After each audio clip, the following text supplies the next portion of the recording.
Okay, so when you hear the name John Deere, what's the first thing you picture? I bet it's a big green tractor, right? Out in a field somewhere. But what if I told you that one of the biggest firms on Wall Street is looking at that same iconic company and seeing something completely different? So let's dive into this fresh analysis and figure out what John Deere really is.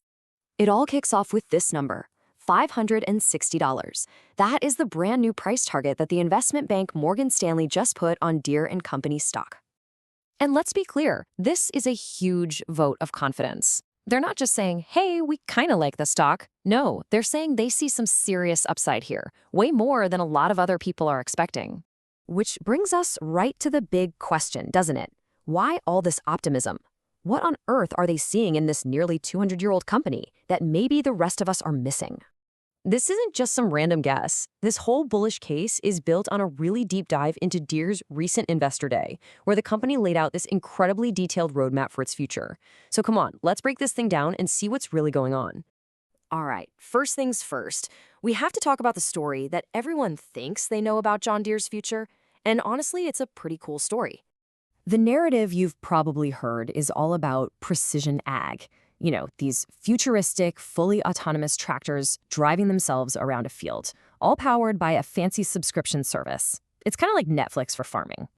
And this is all built on the idea of SaaS, right? Software as a service. You know this model from companies like Adobe or Microsoft. The whole point is to shift from selling something one time to getting a steady stream of revenue by charging for access to software and cool new features. It's a proven model in tech, and Deere wants in. But there's a problem. Yeah, it's just taking longer than everyone hoped. The market is pretty skeptical because, well, even Deere itself has admitted that this flashy SaaS model isn't ramping up as quickly as they'd planned, and that skepticism has really been weighing on the stock. And this is where things get really interesting. Because if that sci-fi vision of robot tractors isn't the main reason for this new optimism, then what is? What's the hidden story here? Okay, this is where the Morgan Stanley analysis gets super insightful. Turns out, the real growth engine is a bit more subtle and honestly a whole lot more powerful than just subscriptions. This slide just lays it out perfectly. See, the market has been laser focused on just that one piece of the puzzle, new SaaS subscriptions. But the deeper story, the one Morgan Stanley is pointing to, is that plus this huge, kind of overlooked opportunity to make money from the millions of machines Deere already has out in the world. And the key to unlocking all that value, it's a strategy called lifecycle solutions. I know, it doesn't sound as exciting as robot tractors, but stick with me, because this might be the most important part of Deere's game plan for the next decade. So what does that actually mean in plain English? It's all about servicing a machine for its entire life.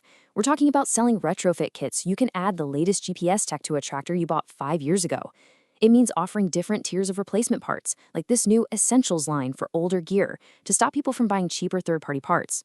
And, of course, it's about locking in customers with service agreements through their massive dealer network. And here's the bottom line. When you combine that slower-growing SaaS business with this really powerful lifecycle solution strategy, Deere is saying it can generate an extra $2 to $3 billion in revenue by 2030.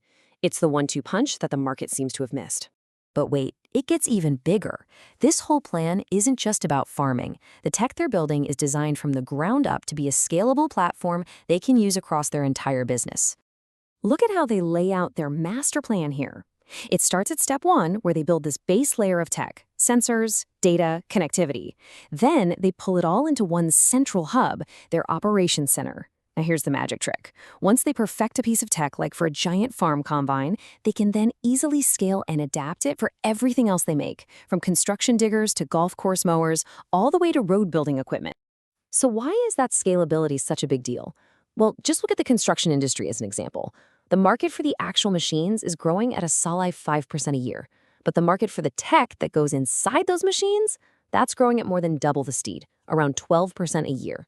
By having one tech platform for everything, Deere can capture a much bigger piece of that faster-growing, high-margin tech business. Okay, let's tie this all together now. This whole integrated strategy, the SaaS, the lifecycle solutions, the scalable tech, it's all the foundation for some incredibly ambitious financial goals for 2030. And these are the numbers that really made Wall Street sit up and pay attention. Because they paint a picture of a company that's way more resilient and has a much higher growth ceiling than people thought. All right, check out this table. It tells the whole story. Look at the first row. Deere is targeting 10% annual growth in sales all the way to 2030. Now, compare that to what analysts were modeling, just 7%. That's a huge difference. Now, look at the second row, earnings per share, or EPS. This is basically a measure of their average profitability. The market was hoping for maybe $30 to $40. Deere came out and said, nope, we're targeting $40 to $45. On every key metric, they are telling the world, you are underestimating us. 10%. Let that sink in. For a company this huge, this old, that's a massive target for annual growth. That's the kind of number you'd expect to see from a hot young tech startup, not an industrial giant. And that $40 to $45 earnings target, that's not just a little bump. It signals a fundamental shift in the company's profitability. It means they think the business is going to be structurally more profitable than it has ever been before. Which, of course, brings us right back to where we started. That $560 price target, suddenly it doesn't seem so surprising, does it? It's the logical conclusion when you uncover the story of a more durable, more profitable, and way more tech-focused company than the market was giving them credit for. So I'll just leave you with this question to chew on. After seeing this strategy, the focus on recurring revenue, the scalable tech stack, is John Deere still just an old-school tractor company?